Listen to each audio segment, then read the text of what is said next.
Alors peut-être tout d'abord pour présenter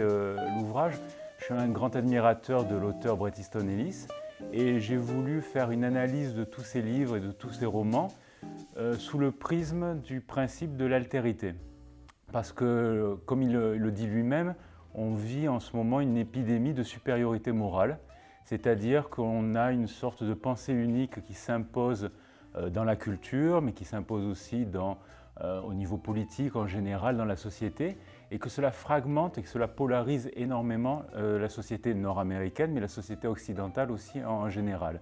Et c'est vrai qu'en relisant tous ces romans, j'ai trouvé qu'il y avait vraiment ce principe d'altérité qui revenait assez souvent et qui exprimait cette volonté de dialogue, de débat avec l'autre. J'ai voulu un petit peu synthétiser l'ensemble de son œuvre, l'ensemble de la relation que je pouvais avoir en tant que lecteur avec son œuvre, ce que je pouvais en tirer,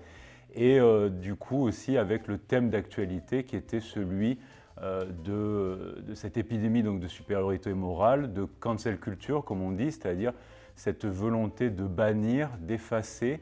des idées, des œuvres culturelles ou même des individus qui ne pensent pas comme une idéologie un petit peu dominante. Et ça, je pense que c'est vraiment un gros danger dans notre société et c'est ce à quoi Bret Easton Ellis s'attaque depuis de nombreuses années dans ses ouvrages. Son livre le plus connu, c'est American Psycho, et c'était en 1991, et déjà, il avait été une victime un petit peu, une des premières victimes de cette cancel culture, puisque quand son livre est sorti, on a un petit peu confondu le personnage et l'auteur, et on a voulu lui faire payer ceci. Et donc du coup, il y a eu toute une campagne un petit peu de dénigrement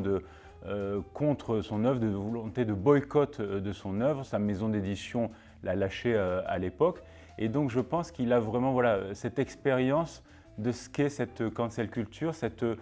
culture du bannissement, de l'effacement, de la volonté d'imposer une seule vérité, une seule pensée unique. Merci à vous.